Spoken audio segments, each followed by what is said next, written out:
Namao Vishnupadaya Krishna Prestaya Bhutale Srimate Bhaktivedanta Swamin Iti Namine Namaste Saraswate Deve Gauravani Pracharine Nirvisesa Sanyavadi Paschatya Desatarine Jaya Sri Krishna Chaitanya Prabhu Nityananda Shri Advaita Gadadhar Srivasadi Gaura Bhakta Vrinda Hare Krishna Krishna Krishna Hare Hare Hare Rama Rama Rama Hare Hare.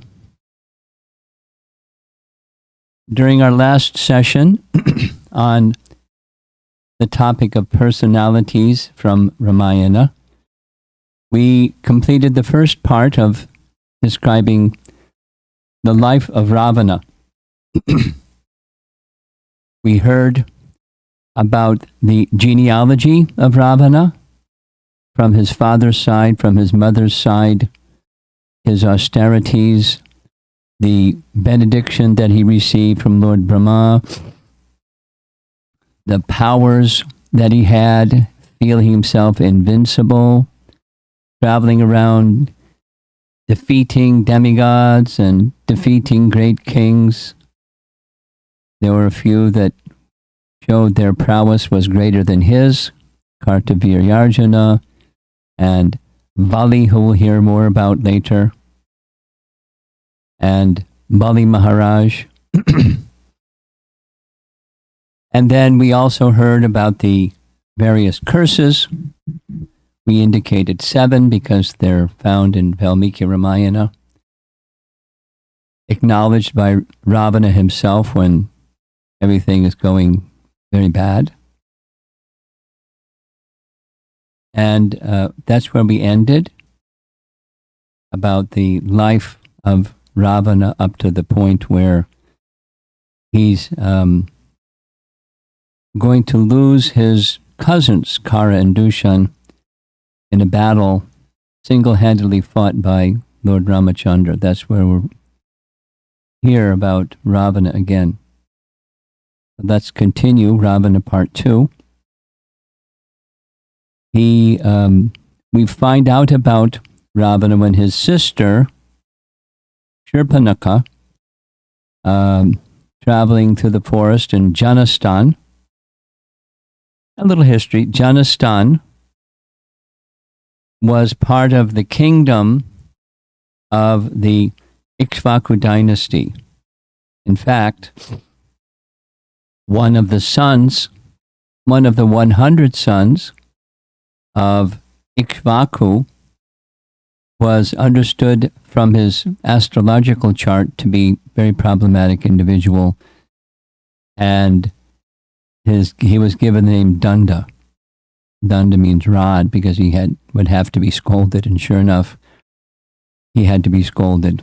He was given a kingdom in a forest, and he was capable, and he built up that forest area into a wonderful kingdom, and traveled around doing things you might expect from the Ikshvaku dynasty, but he also had a problem, and his problem was his lust.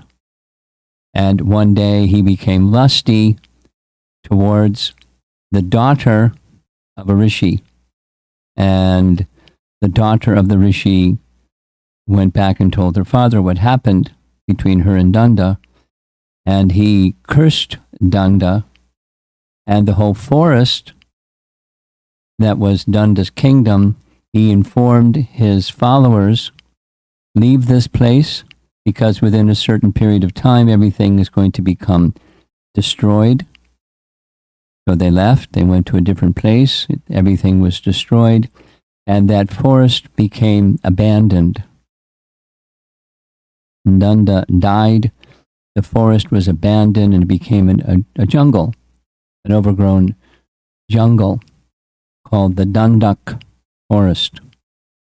And Janastan is a portion of that Dandak forest where Ravana had his 2 cousins, Kara and Dushan, along with 14,000 soldiers, reside to protect access to the kingdom of Lanka, headquarters of Ravana. And with them was Ravana's sister. And Ravana's sister was named Shurpanaka. And Shurpanaka, when roaming through the forest in Janistan one day, saw Ravana, saw Rama Chandra with Sita and Lakshman. And she transformed herself into a very beautiful lady. Now, one account says she was unpleasant to look at. She had a pleasant face, but Ram indicated she had a pot belly, and so forth. And coppery hair, and a rash voice. And she approached Ram,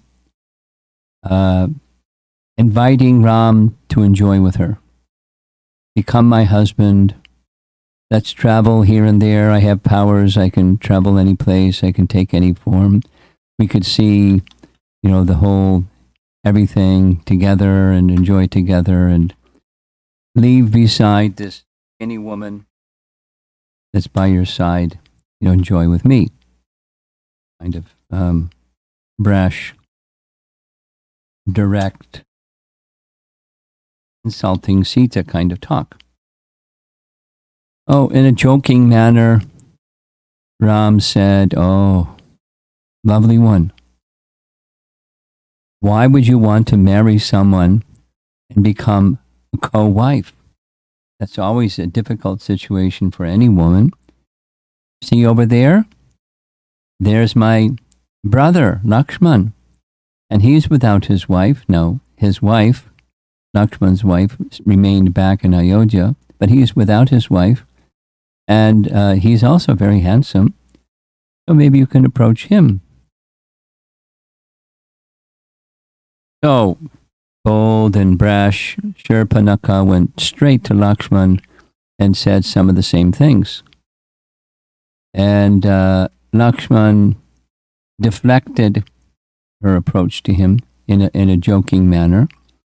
And she didn't get the joke. She right away went to Ram again, saying, "Let me just devour this skinny lady over here, and then there's no interference between you and me." And she lunged at Sita. So one of the standard commentaries about her and Ravan is Shurpanaka wanted to enjoy Ram without Sita, Ravana wanted to enjoy Sita without Ram, and that's not a good idea. So as she lunged, Ram called out in a very strong voice, so strong, it stopped her in her tracks. And he instructed Lakshman, "Stop her." That's all you need to tell Lakshman. He took his razor-sharp sword, and as we know, he cut off her nose and her ears. And that's probably pretty painful. She started screaming and ran back into the forest. She went to Kara and Dushan. "Look at me, you so-called heroes, while your sister, cousin, but sister, is disfigured like this. What kind of heroes are you?" And wait a minute. What happened? Who did this? And they were angry, and go get them. So Kara and Dushan sent a number of very powerful generals, and Ram killed them all. Shurpanaka led them to where Ram was. She came back. Your generals have been destroyed. What? So Karandushan, along with 14,000 soldiers, returned for a big battle. When they all came, Ram knew what to do. Lakshman was ready to fight them all, but he told Lakshman, who's pictured up here at the top, take Sita to a cave, protect her, and I single-handedly will fight these 14,000 Rakshasas. And sure enough, he defeated the 14,000 Rakshasas. And there's details and details, but we're focusing on Ravana. So, as they were killed, including Karandushan and Trishiras, everyone was killed, but one escaped. The one that escaped was a relative of Ravana named Akampana. And Akampana escaped by knowing the trick. When he ran, Ram would not shoot him from behind, and so he escaped that way. And he went straight to Lanka, and intimidated by the fury of Ravana, he very diplomatically and carefully informed Ravana of what happened. And he was prudent enough to give Ravan a suggestion. Ravan was ready to fight him. Akampana said, please don't underestimate the power of Ramachandra. My recommendation is that if you take Sita, then Ram will become weakened by loss of his good wife Sita, and then in that weakened state you'll be able to defeat him. That was Akampana's sagacious advice.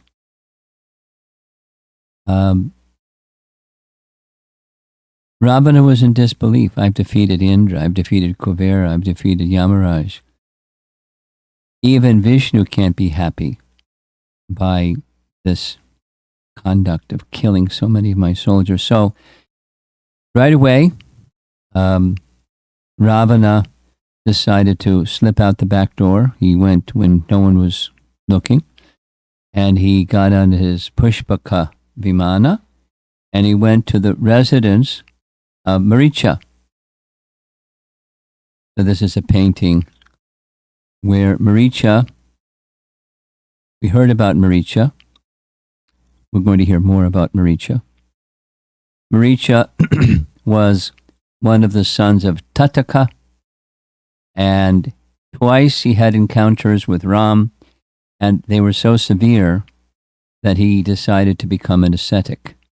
And he was living a life of asceticism, although he was a Rakshasa. And Ravana knew where to find him. Ravana spoke very pleasantly. By age, we'll hear as we go further. Maricha was by age his uncle, or like the age of his father. And so a superior in that sense. And so he spoke with him very pleasantly and disclosed his plan. That was the plan of Akampana, that I would like your help to steal Sita.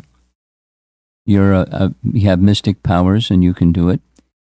Just to help me steal Sita. And then when Sita is separated from Ram, Ram will be more easy to defeat, and that's my plan. And Maricha was shocked. And there's a long response that he gave to Ravana. When we discuss the life of Maricha, we'll hear, just read from Ramayana what he said. Really very strong. And Ravana considered carefully what he said and decided to put off that plan for the time being. With his Pushpaka Vimana, he went back to Ayodhya. But soon after he reached Ayodhya, his sister came. First it was Akampana, who kind of escaped, but Shurpanaka, she came, and there you see her, Shurpanaka, wailing, screaming. There's her brother, Ravana. Not here down at the bottom is Ravana taking her advice, getting on this other chariot, and taking off to go visit Maricha again.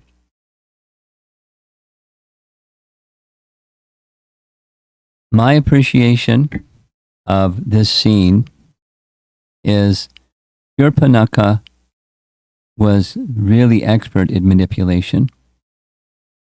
She spoke in such a way that she was demeaning her brother, and he took it because it was coming from his sister, and complaining that he was a worthless king. You have this big problem in your kingdom in Janistan, and you don't even know. You don't have proper spy system. You know, you're sitting here being an enjoyer, and you're going to lose your kingdom. Anyway, he criticized him very severely. Here's what Ravana said. Who is Rama? How brave is he? Of what conduct and what caliber is he? It's one of the rules of Kshatriyas. You find out the strength of the enemy. And for what reason did he enter the highly inscrutable Dandak forest? What is the weapon of Ram, by whom these many demons were killed in war? Likewise, Dushana and Trishira were killed, and even the unkillable Kara was killed, a lady with fascinating limbs who disfigured you. So she told the whole story, and she made the same recommendation about stealing Sita. She said it in a lying fashion. She said, actually, you're my dear brother, and I saw this beautiful limbed Sita, and I thought, oh, she's meant for your enjoyment. So when I tried to bring her to you for your enjoyment, they disfigured me, and it was really bad, and go steal Sita. So all of this was told in front of all the ministers, all of her harsh statements about Ram. And he listened to it. He accepted her advice. And he returns to visit Maricha second time. And when Maricha sees Ravana come back so quickly, so soon after his first visit, he's astonished. What brought you back so quickly? Ravana flatters him, one of the arts of diplomacy. You're very powerful. You're a trustable resource. As you know, my brother Kara and Dushan, they were killed. Shurpanakha was insulted. 14,000 soldiers were killed. My presence in Janistan is now destroyed. Ram alone did this fighting. For no reason, Ram did all this to me and my people. So I want to get back. And I'm requesting you, the whole plan. He had it already figured out. I want you, because Maricha, we'll hear when we cover the story of Maricha.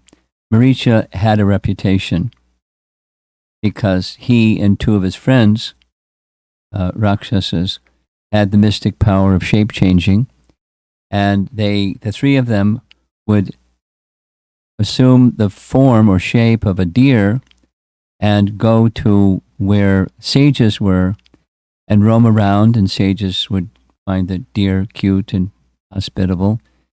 And then when they were least suspecting, they'd jump on them and devour them. And it was known that was Maricha's thing. I want you to assume a form of a deer, very beautiful deer, golden deer, and lure Ram away, because Sita will want to. He had the whole plan. Sita will want you, thinking as a materialist thinks. You give some opulence, and they're going to go for the opulence. And then when Ram goes away, that will be my opportunity to steal Sita. So please help me. I'm depending upon you. And again, Maricha paled and long response advising whoever has spoken like this to you is your enemy. And this will bring your destruction and the destruction of the whole Rakshasa dynasty. Please don't do this. Ravana became angry. He said, if you insist on doing this, go ahead, but I'm not going to participate. That angered Ravana, and his polite approach changed. Your words are worthless, and if you don't comply with my request, I spoke nicely, but if you don't comply, then I'll kill you. And Maricha decided and said, better to be killed by Ram than killed by you. So he agreed. Again, we'll cover the Maricha topic when we get to Maricha. And so the plan worked, and there's Sita alone in the cottage. You see the Lakshman Rekha surrounding the cottage, just in front of her. And Ravana, also shape-changing person, appeared as a sadhu. And because Sita was a trained and cultured lady, he received Ravana, or this sadhu, in a nice way. She offered some alms, as you see in her hand, and some kind words and many, many things.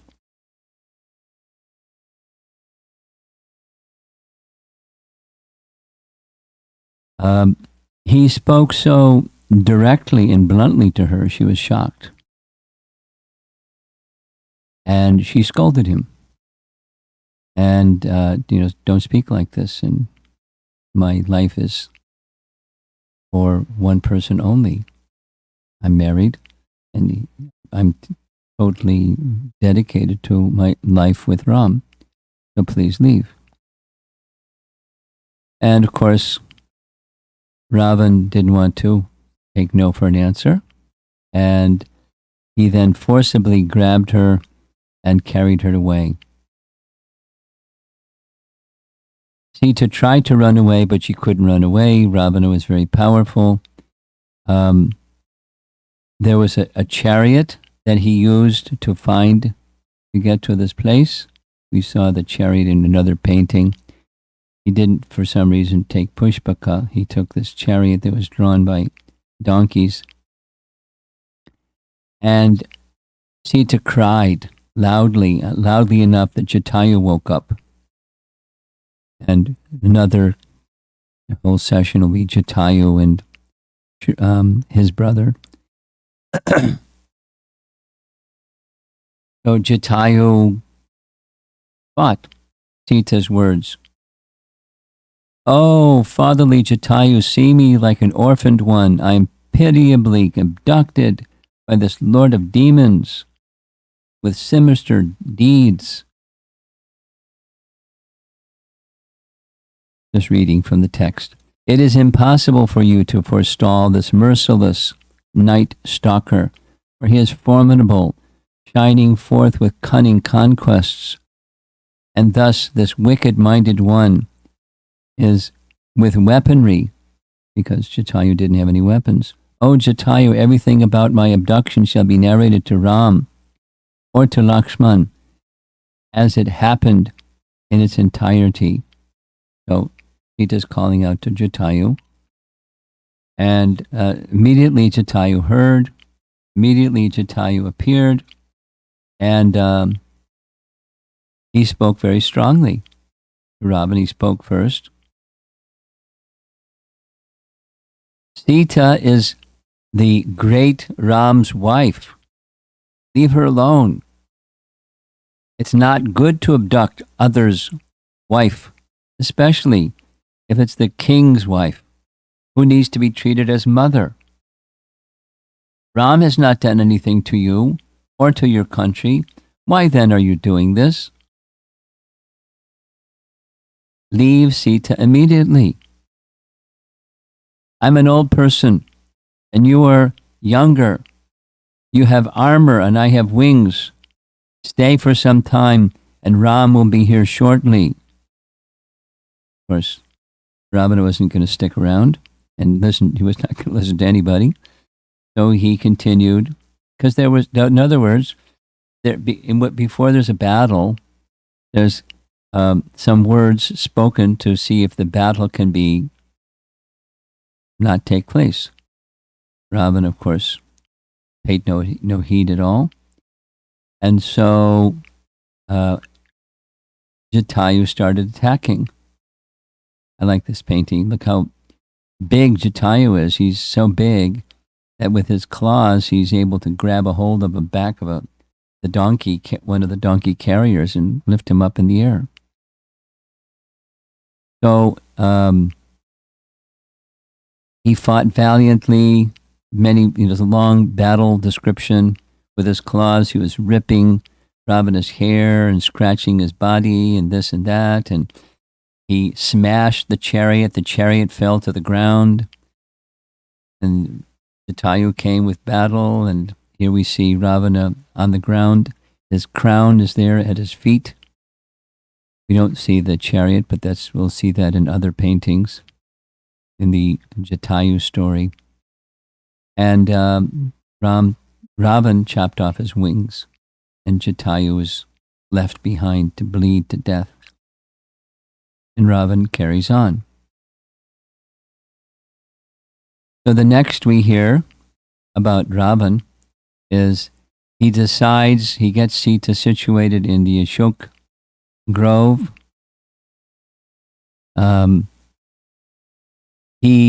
Ravan gives Sita 2 months to marry him. This is one version of Ramayana. And he assigns, now in the background you see some Rakshasis, and they're dressed nicely. Maybe those persons in the background are his queens. This next image is, they're very ugly looking.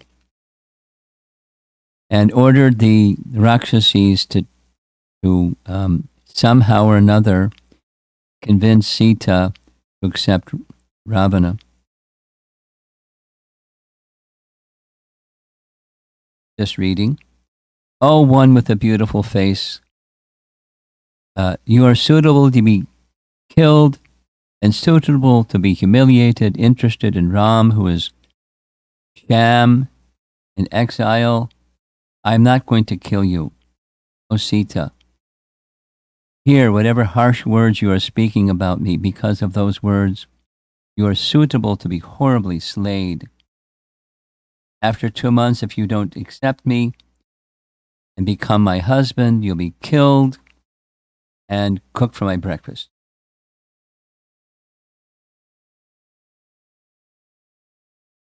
So according to Valmiki Ramayana, it's 2 months. And he instructs the Rakshasis to break her spirit. After he says all these things, Sita, you are like a rabbit, and Ram is like an elephant. Thus speaking about me, who am the wife of a virtuous Ram and the daughter-in-law of Dasarath, how your tongue did not fall off. O Ravana, although you are suited to be burned to ashes, not having the mandate of Ram and preserving my austerity, I am not reducing you into ashes with my glory or the austerity. So she's saying, I could personally kill you from the power that I have within me because of my austerities.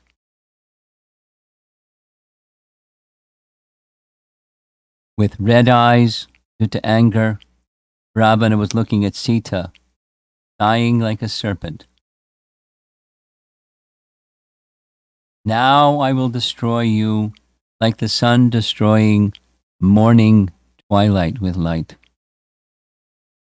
O Raksasis, how the daughter of Janaka, Sita, becomes under my control quickly.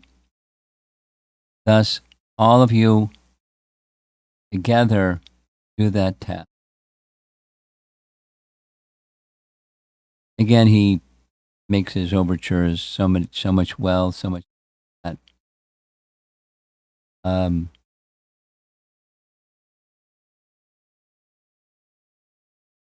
One of his ministers uh, advises Ravana, don't kill her. That the Rakshasas can convince her, leave her alone. They'll change her mind. So Ravana departs, and the Rakshasas have their task. Now, in this particular painting, there you see Hanuman up in the tree, and Sita is seeing Hanuman up in the tree.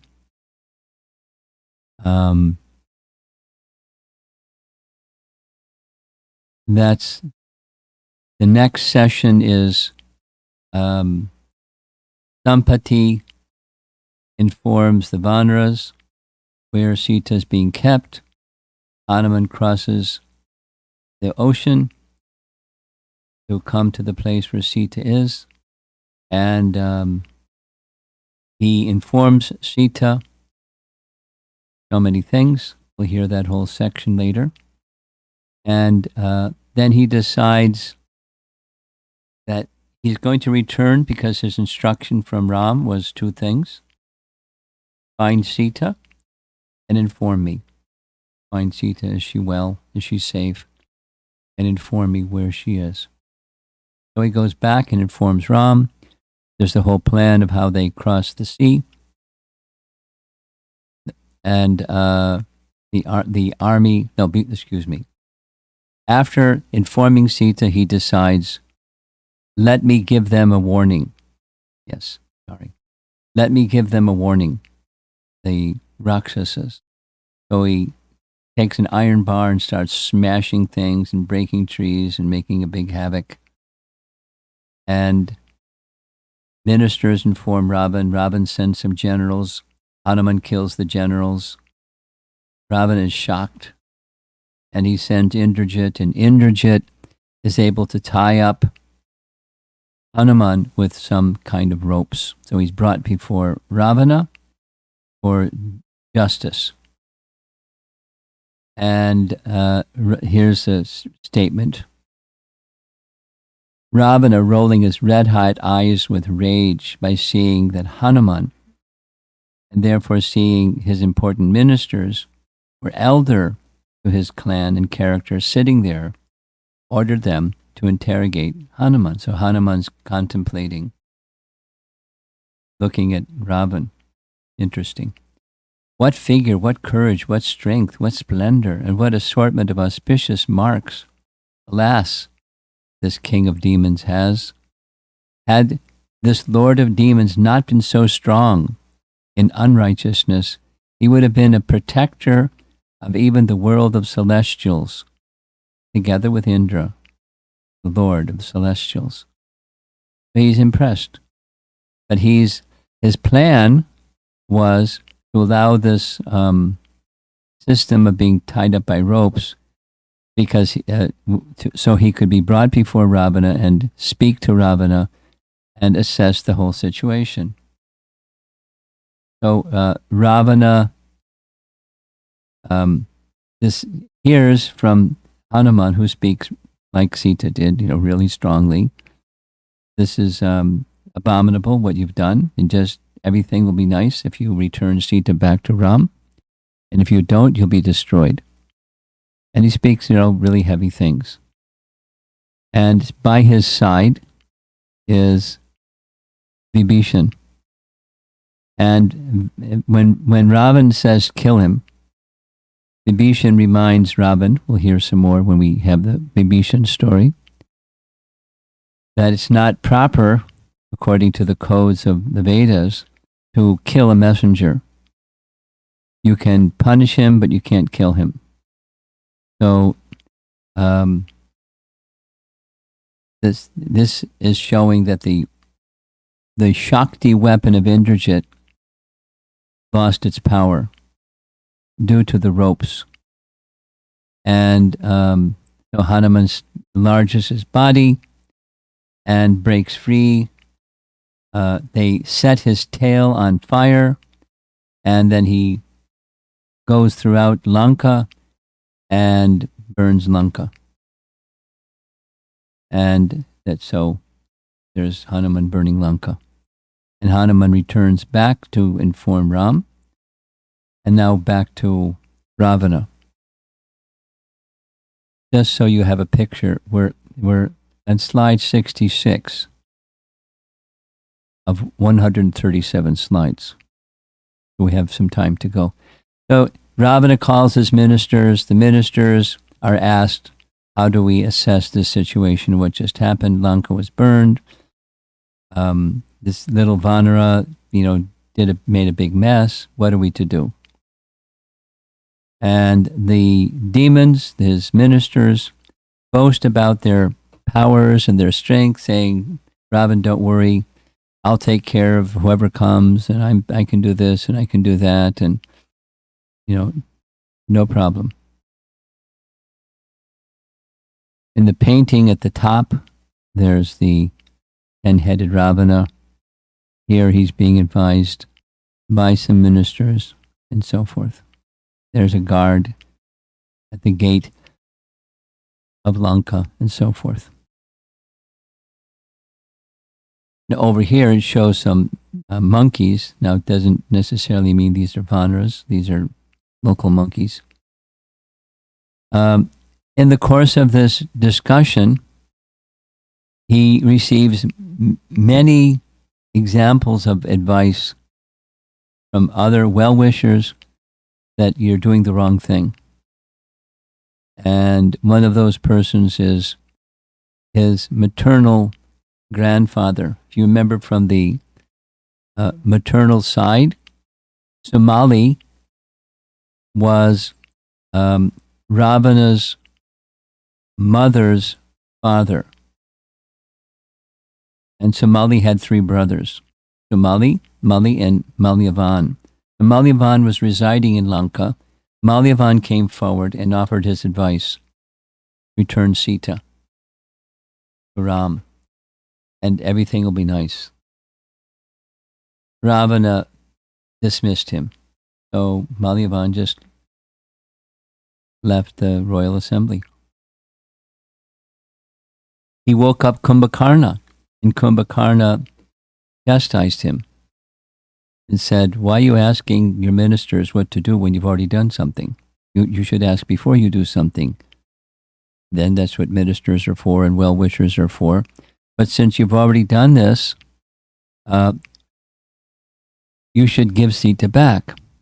But knowing you, now see how big he is compared to Ravana. The place where Kumbhakarna stayed was a cave 8 miles long. He was fast asleep. So to get this kind of advice, he said, you went about it wrongly. You should give Sita back, but if you're determined to keep Sita, then you can count on me. I'm your younger brother.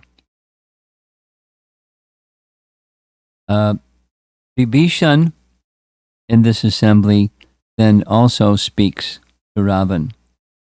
And the third time around, Ravan insults him and kicks him in the chest, right in the royal assembly.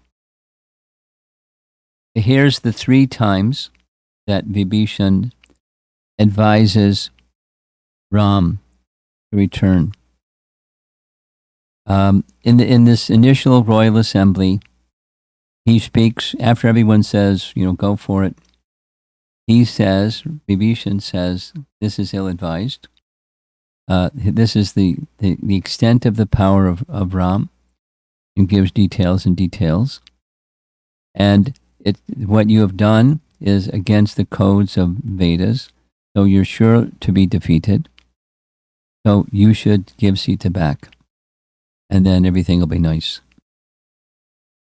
Ravana dismisses the assembly and says, I want to ponder over what I've just heard. The next morning, Vibhishan privately goes to Ravan, and we'll hear more about Vibhishan's 3 entreaties. He speaks to him privately, Ravana has said, I've decided. He became angry with him. Back in the assembly, and Vibhishan says the same thing, and Vibhishan is then insulted, kicked, and sent out. So Vibhishan leaves, and that's what we see here in this slide. There's Vibhishan offering his obeisances to Raman Lakshman. Behind him are his 4 ministers, and because he left Ravana's camp and sought shelter of Ram. And again, we'll hear more about Vibhishan's surrender later. We heard about it a bit earlier in one of the first classes, but it's a major part of Ramayana, this surrender, and Vibhishan is the one of the best examples of surrendering unto Ram and the principles involved and everything. Then we start hearing about Ravana again after the bridge to Lanka is made and the Vanaras by the millions arrive, and Ravana is pondering what to do.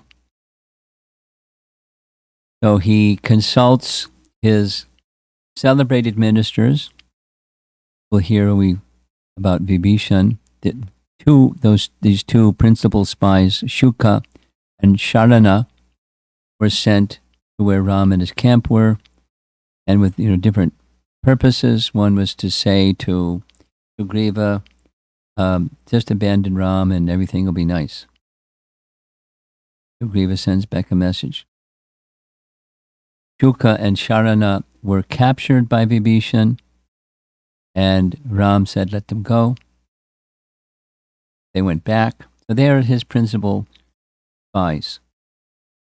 And when Ravan, pictured here, asked Shuka and Sharana, in Ramayana, they give the numbers of soldiers assembled outside.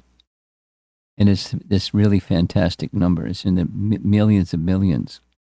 A lot of Vanaras that cross that bridge. And they give the same advice. Give Sita back. Because this army is powerful and everything will be overwhelmed, destroyed here in Lanka. Ravana flies into a rage and says, you two, if you weren't so loyal to me in the past, I'd immediately slay you on the spot. Get out. And then he calls another spy with some assistants named Shardula. He was sent, took an appraisal. Vibhishan detected him immediately. He was arrested. He was beaten by the Vanaras. Ram intervened and sent, release him. And he came back to Ayodhya and informed Ravan, giving the same advice that Sukha and Sharana. But he said, in the end, all victory to you. So Ravan's getting all these signals from so many people that it's going to be a big fight. So he calls his ministers again. And the ministers make the following recommendation. Since Ram is here, perhaps Sita knows, he hears a lot of noise out there, millions of soldiers. Invite this royal magician, Vidyudvija, to create a head that looks like Ram's head, and a bow that looks like Ram's bow, and submit them to Sita. And Sita will think Ram has been killed. So he likes that idea. He goes to his sorcerer, magician, and said, you can hide, and when the time comes, you bring forth Ram's head, and I'll carry his bow. So Ravana goes to Sita and informs Sita that Ram is dead. And to prove it to her, here's his bow, and here's his head cut off, severed. And in the painting, that's the sorcerer carrying the head, showing the head to Sita, who is surrounded by the Rakshasis. And there's Ravana giving the instruction to his sorcerer assistant. And when Sita sees the head of Ram, of course she recognizes it. She sees the bow of Ram and she recognizes it. So she becomes tormented with grief. Because of me, Ram is now dead. And just at that time, Ravana was called to urgently attend to something that one of his generals, Prahasta, was requiring of him. And there's the Rakshasis around Sita.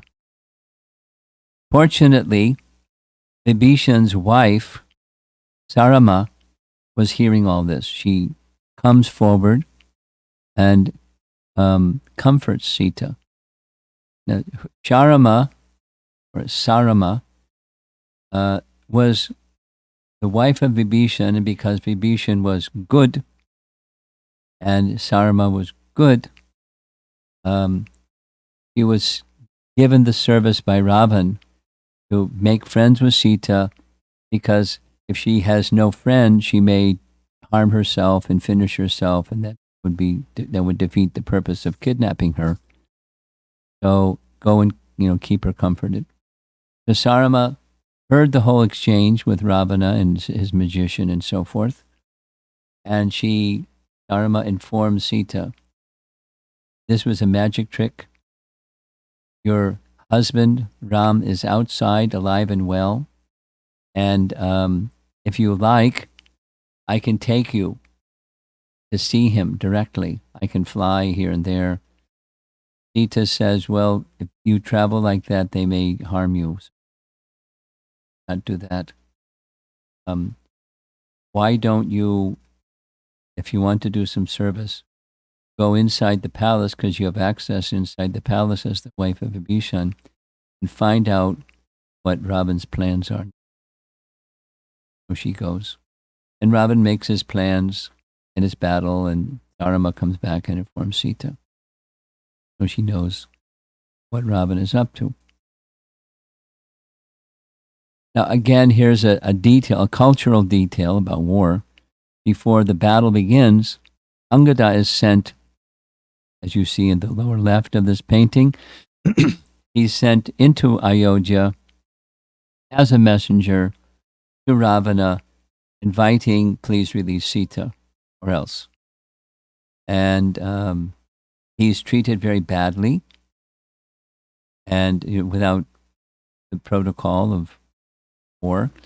And Angada manages to escape, and he bashes a few on his way out, and he goes back to Ram and informs him what the response was. So the battle's about to begin. One of the first things that happens in the battle is Ravan sends his son Indrajit. In the painting, there's this celestial chariot. Maybe remember from the prior class, Indrajit had this pledge or benediction from Lord Brahma, who's pictured at the bottom of the painting, that when he does yagyas, from his yagya, this celestial chariot will arise. And as long as he's on the celestial chariot, he can't be defeated, can't be killed. So he comes out of the city of Ayodhya, ready for battle. There's some battle. And then he uses another one of his tricks. He becomes invisible. And from the sky, although this is showing there's Indrajit, he's actually invisible. And look at the painting down below on the right. He sends serpentine arrows. And Raman Lakshman and some of the other Vanaras are hit with serpentine arrows. There's some that are not. And Raman Lakshman are in difficulty. So Indrajit goes back into the palace saying they've been defeated. They're completely tied up by these serpentine arrows. On the upper left, that's Indrajit shown, although he's invisible, firing his serpentine arrows. And everyone's really disturbed. Those that aren't tied up by serpentine arrows, that there's Raman Lakshman lying down, immobilized by serpentine arrows. What to do, what to do, what to do. Lots of distress. There on the left side again, there's Sita in the oak grove, the Rakshasis surrounding her. And over on the right side is Raman Lakshman with his serpentine arrows binding them. And others, Hanuman and Jambavan and Sugriva, Angada, and so forth. So there they are in this very complicated painting. On the left side, that's Raman Lakshman tied up in those serpentine ropes by the weapon of Indrajit. And Indrajit, pictured here, is riding his horse. So that's Indrajit here. Riding his horse, coming back to inform Ravana victory. And Ravana's having a big celebration. Congratulations. As you did with Indra, now you've done with Ram. Fantastic. And down below is Ravana has Trijata take Sita in the Pushpaka Vimana to go see the battlefield. And she sees Ram and Lakshman bound by these serpentine arrows. And Sita is very distressed, seeing Ram and Lakshman in that condition. Then comes the good news. Good news is, when distress is there's, at least in the case of Ram, there's relief of the distress. Garuda comes. And Garuda knows what to do. Just by Garuda's presence, the serpentine arrows slacken, and everything is made nice. As soon as he arrived, the serpentine arrows lost their power, and they fell away. So Indrajit thought he had a victory, but Garuda turned the victory into loss. And now Ravana makes the next plan. Indrajit was not successful, so he wants his brother Kumbhakarna to come help him. Because Kumbhakarna had already pledged his help, but there he is, back asleep again. So they have this system of waking him up. And it's very intricate. You see in the upper part, there's elephants and horses trampling over his body. And you see other Rakshasas beating him with sticks and weapons and clubs and this and that. And some others are down below playing loud music to, somehow wake him up. Kumbhakarna slept in an underground cavern that was 8 miles long to accommodate his huge form. Groups of demons entered the cavern, having to tolerate hurricanes of bad breath coming from the demon's open, snoring mouth. They brought buckets of blood to feed him and made loud noises and galloped horses, camels, elephants, and donkeys around his chest. It was not easy to awaken the sleeping giant. Nice painting. Finally, he wakes. And he's ready to eat. So they give him blood and they fan him and do different things to get him ready for battle. In this painting, they're bringing food on the left side and bringing food on the right side. It looks like he's eating an elephant, a whole plate full of elephants.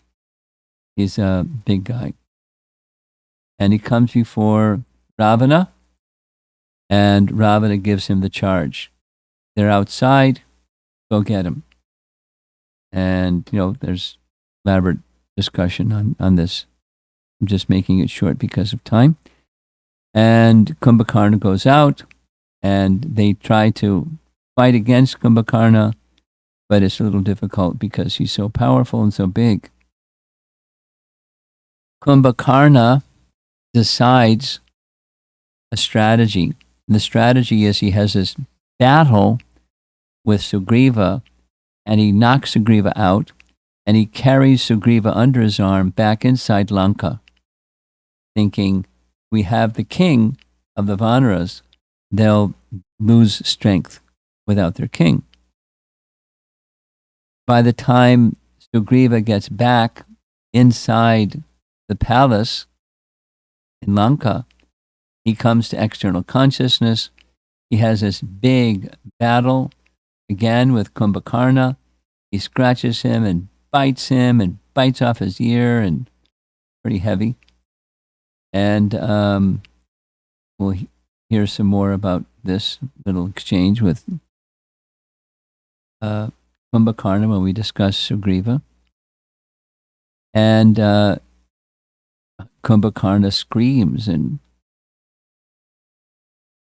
Sugriva jumps from the city and goes back and joins the Vanaras. So that plan didn't work by kidnapping or taking Sugriva. So he comes back onto the battlefield. Nice painting. Huge, terrible looking demon. The Vanaras look very tiny compared to him. And ready with rocks and boulders. And battle. There's many details. Finally, Ram kills him.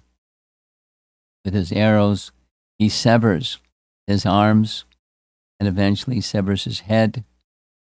So Kumbhakarna is defeated by Lord Ramachandra.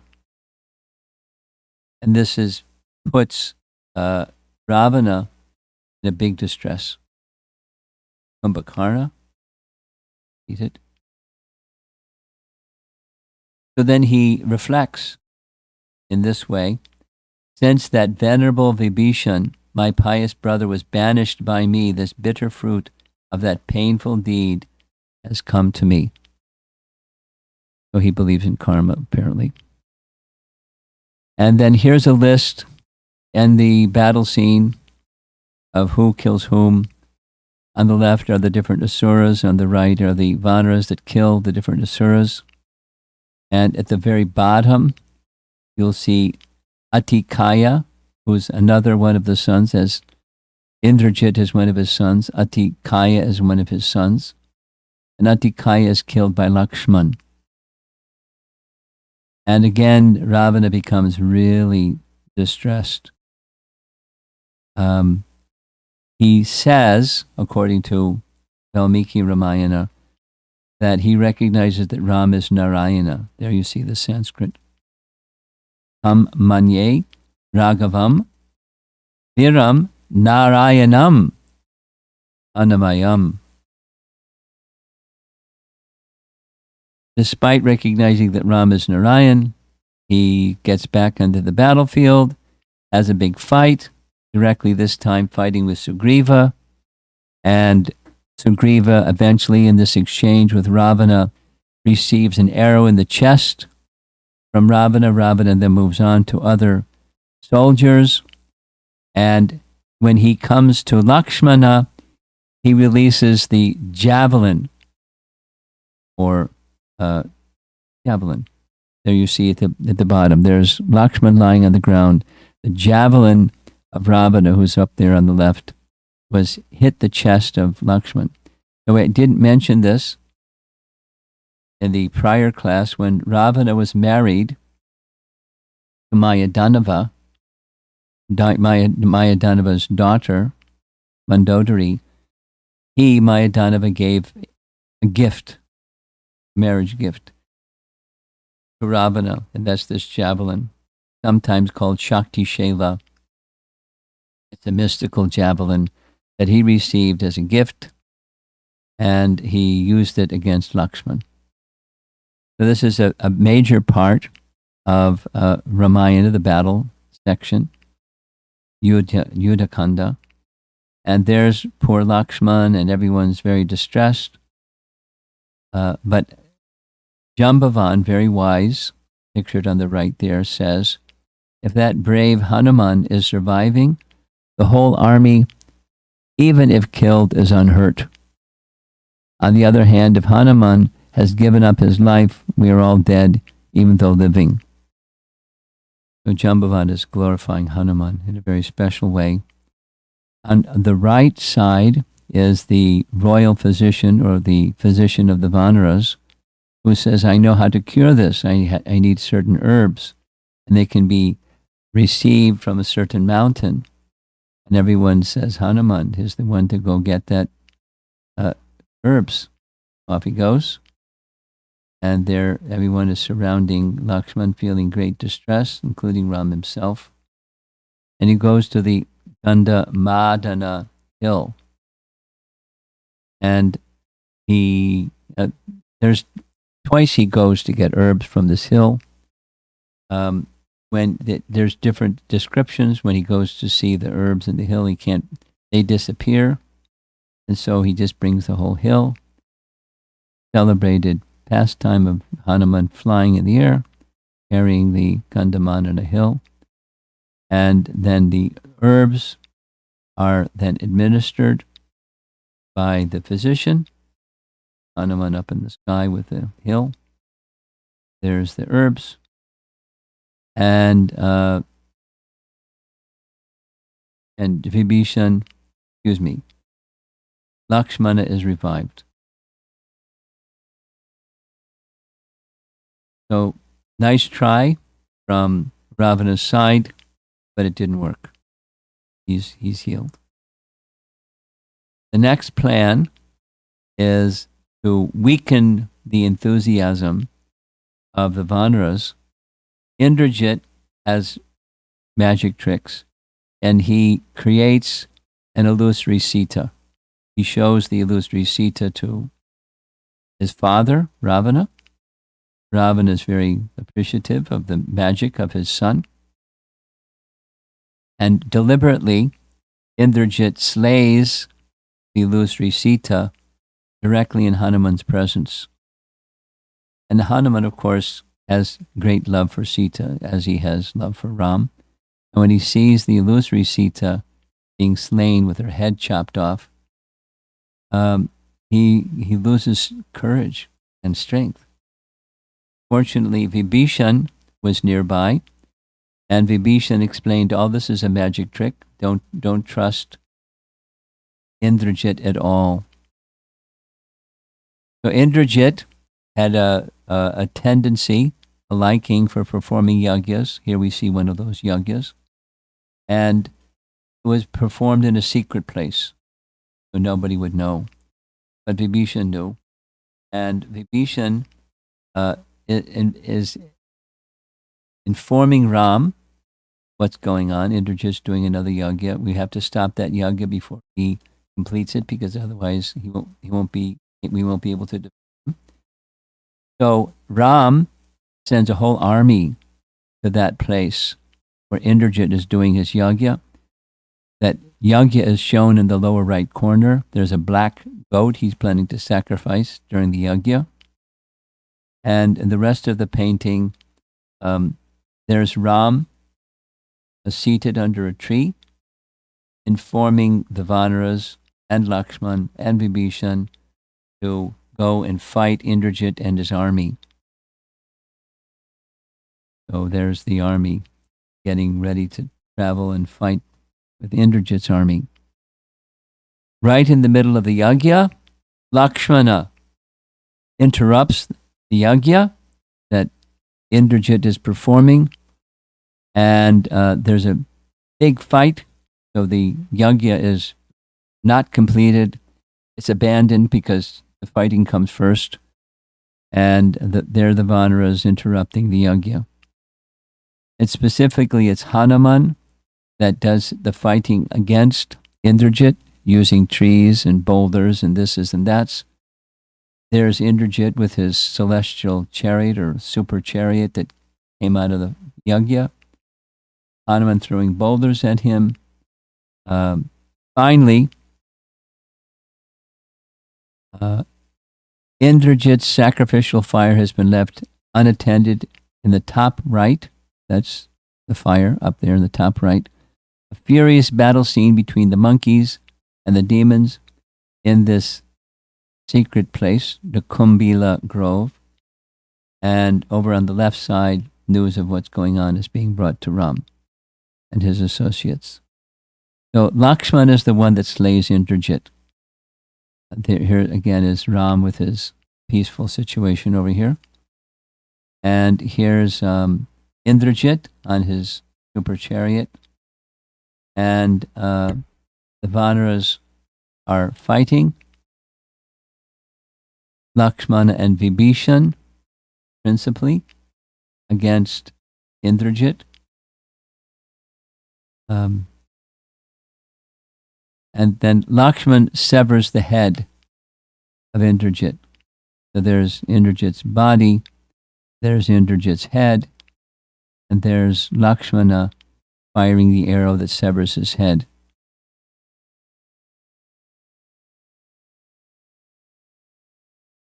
So now Ravana has lost Kumbhakarna. The attempt for Indrajit to defeat everybody is now spoiled because Indrajit is dead. Ravana, for a moment, becomes introspective, but that stops quickly. He decides to take revenge against Sita.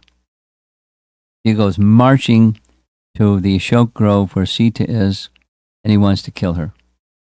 And fortunately, one of his ministers, Suparshva, convinces Ravana, the problem is not with Sita, the problem is Ram.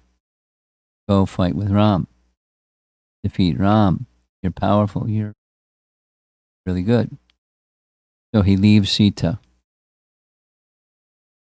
He's the diabolical. All this is over, trying to be the enjoyer of Sita, and he's ready to kill her. So a big battle.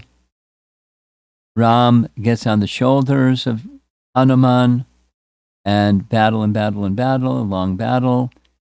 Finally, Ravan receives an arrow in the chest from Ram, riding on the shoulders of Hanuman.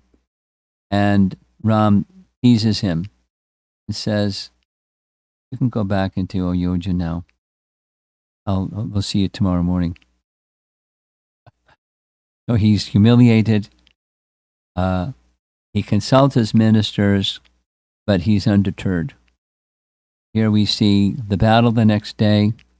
Now this shows Ram in a chariot. He doesn't have a chariot, but there's the Vanaras. There's Ravana in his chariot,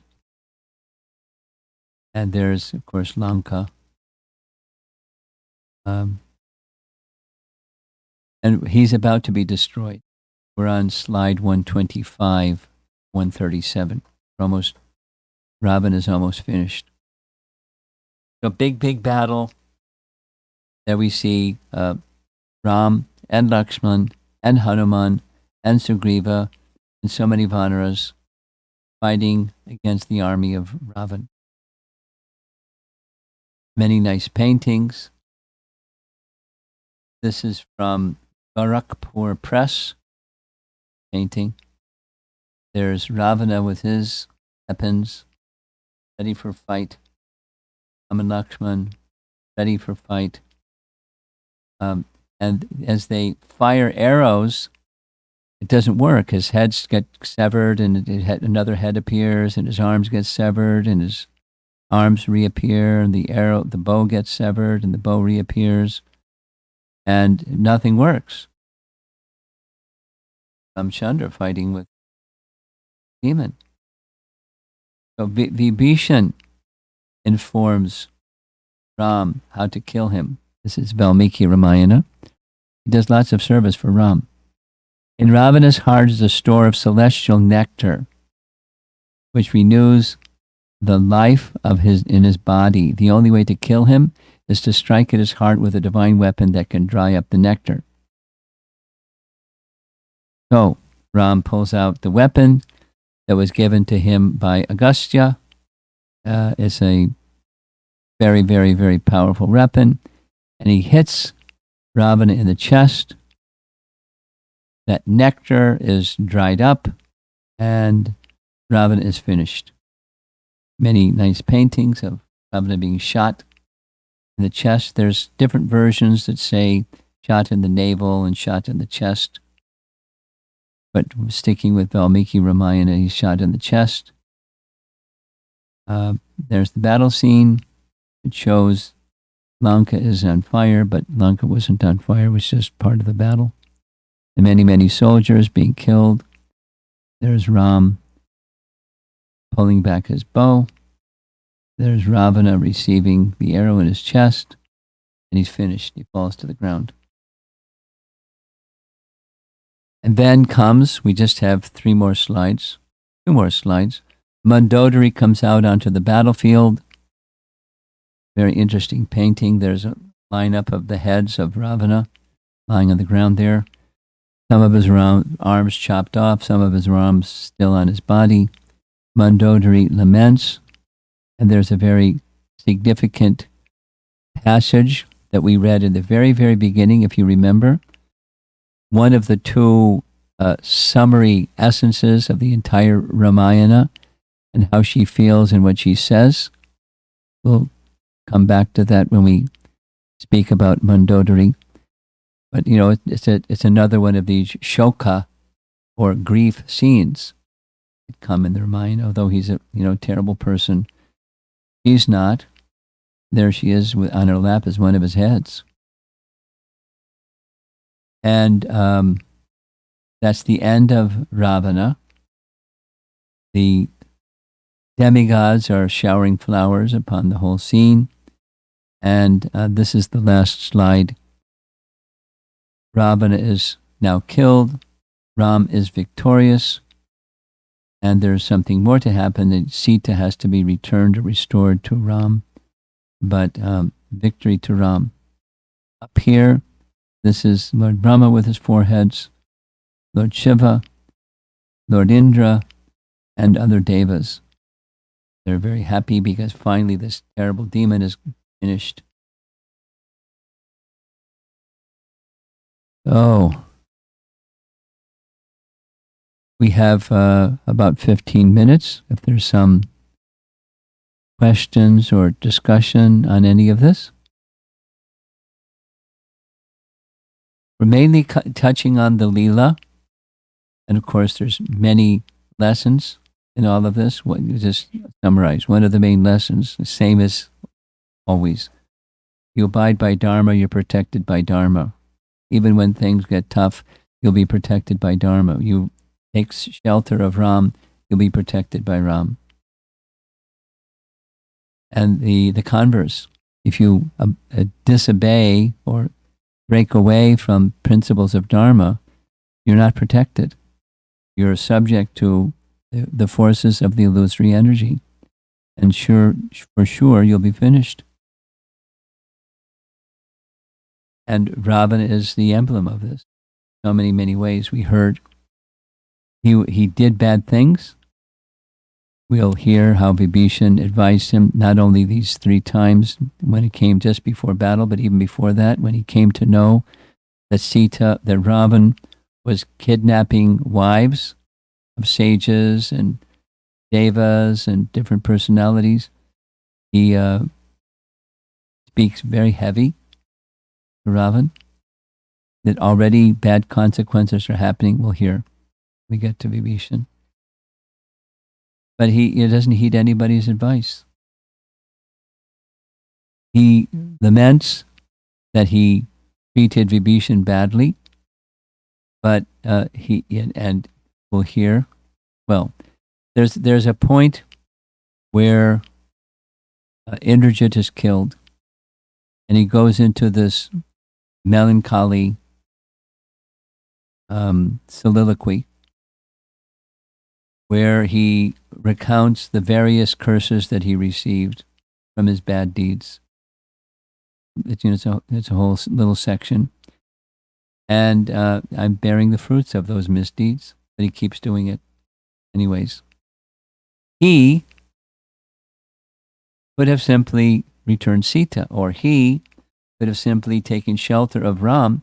And Ram says this. We hear this when we get to Vibhishan. Even if Ravana himself came, even after having stolen Sita, and if he placed his head at my feet, I'd accept him and forgive him. And instantly.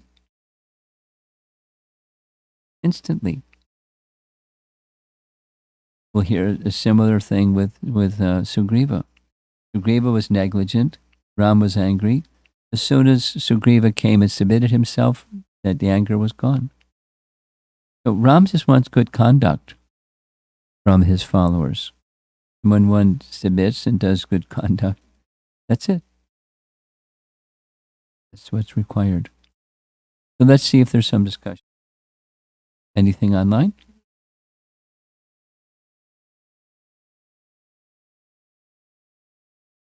Okay. Might squeal, huh?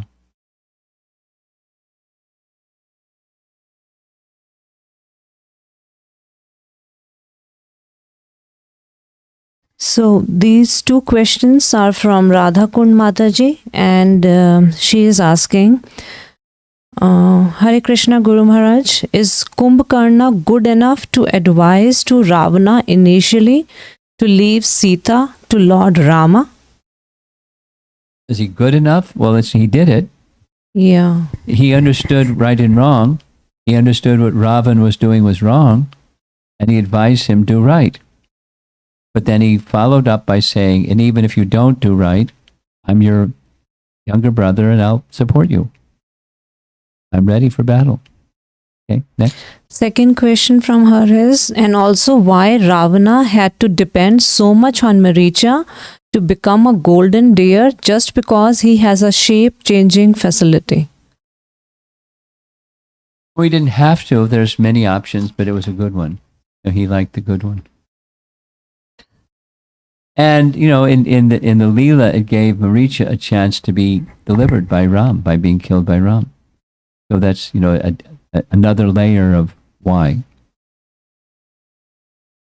And I have two small points, Guru Maharaj. These were the only two questions online. Yeah. Okay. We heard that Akampana went after 14,000 soldiers were killed. Yeah. And he never saw Mother Sita. But why would he give such as advice to Ravana that to kidnap his wife, Rama's wife, Sita? Usually, while fighting, Kshatriyas never do that. Why did he do something that Kshatriyas never do? Yeah. Well, he understood. Akampana, first of all, is a relative. He's not just a soldier. He's a relative. And that means he understood Ravan's mentality. Ravan's mentality is driven by lust. So here's a way you can get what you want.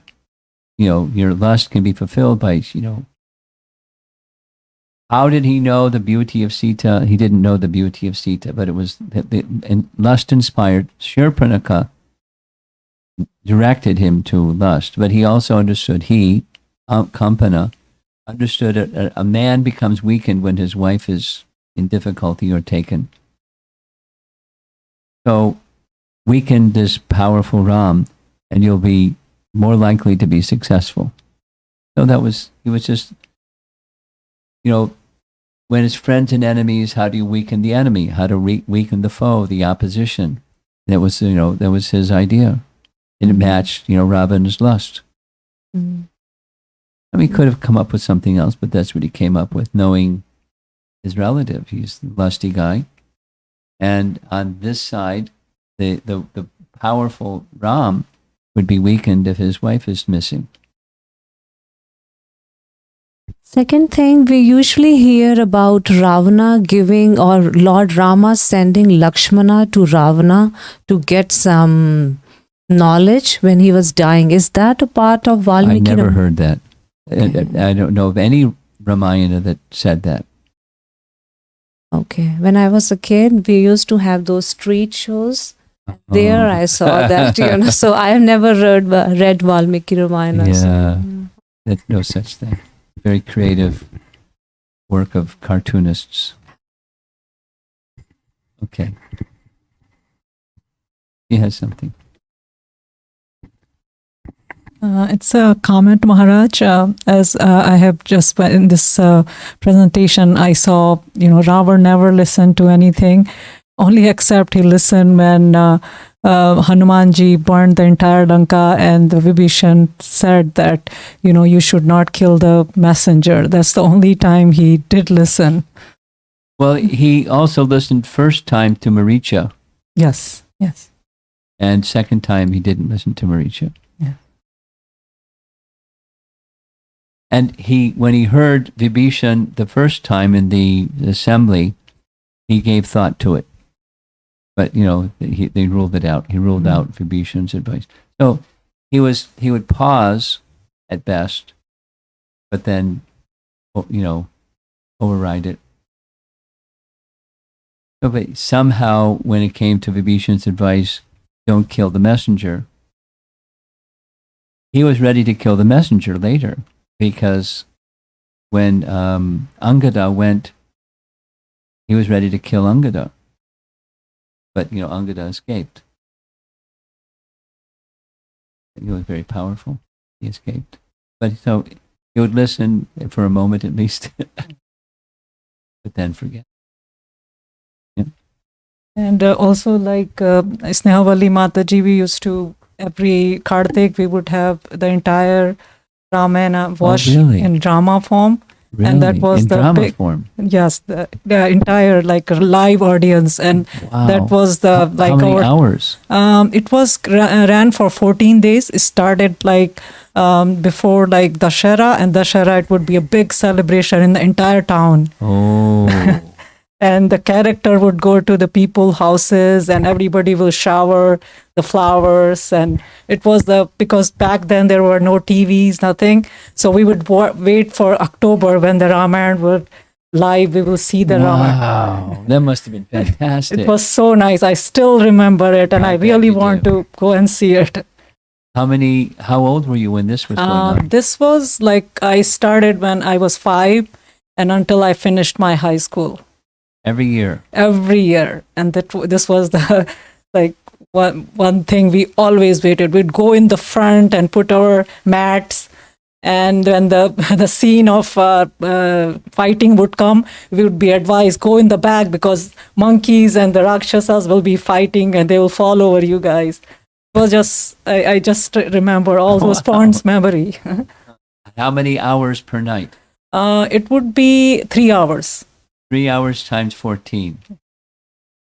There's a lot of detail in Ramayana. Yes. How are they going to do it? They must have figured out how to cut some things out. Right.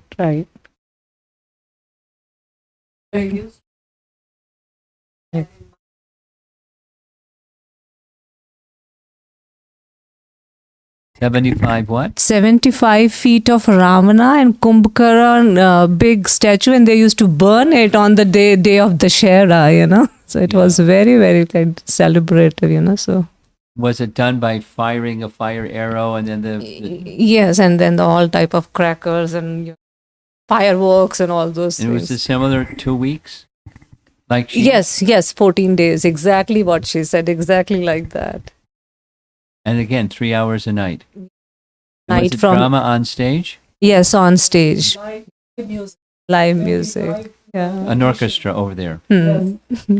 Wow.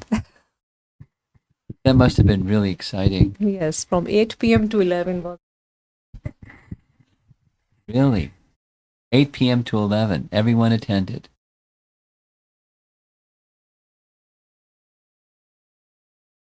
Were the actors good? Wow. Even Sita would be a male, because back then, girls would not participate. It will be all men. Because there will be quite a lot of scenes where, was it like that? Yes. Yeah. So everything was by male. And the starting of the drama, there will be a little like a prayers and dance. That will be all little girls. So I was one of them.